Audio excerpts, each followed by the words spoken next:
And welcome to Tools and Strategies for Explaining MBTA Communities Zoning, as if it were that easy. So it's March 19th today, which I think that means tomorrow's the first day of spring. It also means we are about 9 months away for the deadline for compliance with Section 3A for many of your communities. And despite all the press about Milton, what we're seeing from our side, providing technical assistance to, at this point, 120 cities and towns, is most communities are kind of chugging along. And as Milton did, they tried to put something out there.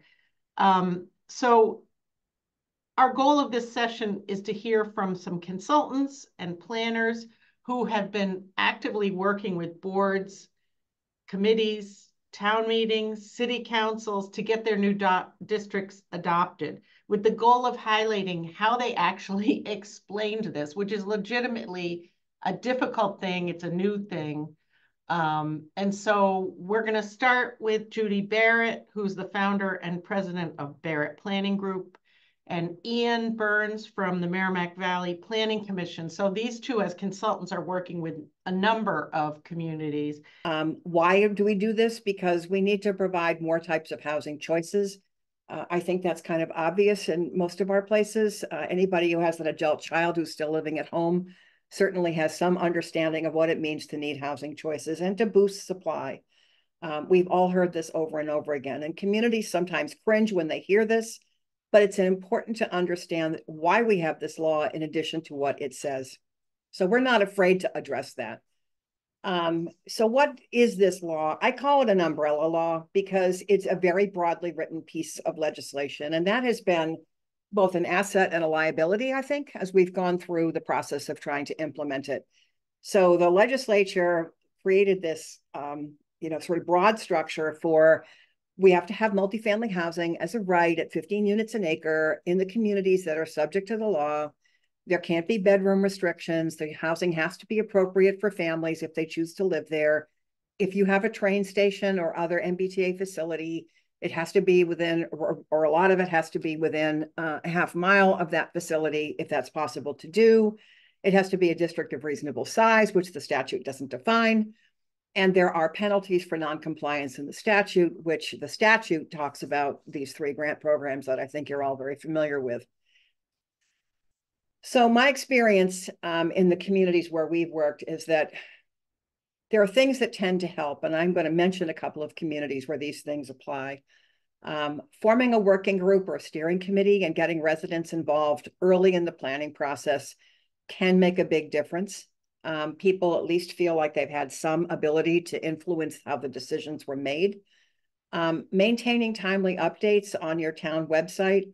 I suspect many of you are doing this, but I just did a little of a quick survey last night, looking around at websites for communities that are subject to the law, and the practice has kind of varied a lot. And I do know some websites are just easier to work with than others, but there's some communities have done very well with just saying, this is all the stuff that we've done really from the beginning. So it's all very clear to the public that this just didn't fall out of nowhere, overnight. Countering scare tactics and misinformation, because it is out there. It's out there in social media. It's in our local papers. It comes up in meetings. It is important to kind of counter this stuff early and factually and being very, sort of dispassionate about it, but just countering misinformation. I think as planners, as planning board members, as community development staff, whatever your role is, and certainly as consultants as well, it's just being very practical, even keel, being factual, being responsive. Don't let angry email wait. Respond to people, respond, in a diplomatic way, and just be helpful. And then the other thing I think that's really important, and the 2 communities I'm going to refer to momentarily both did this, is if you're going to have a public participation process and you're going to ask people for input, don't be afraid to change course. If in fact people have ideas about perhaps making the district better for the community or better in terms of its impact on a particular part of town. So if you're going to ask for public involvement and public comment, take it to heart. I would not put the entire responsibility for figuring out MBTA communities compliance on the backs of town staff. or consultants or others who are sort of sometimes not seen as part of the community.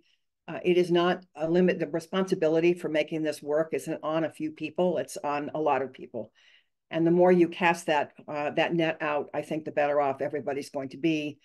And then don't go into a huddle and forget to talk about your community. Again, I think just being open and transparent is really, really important in these cases where I think things are going better than not.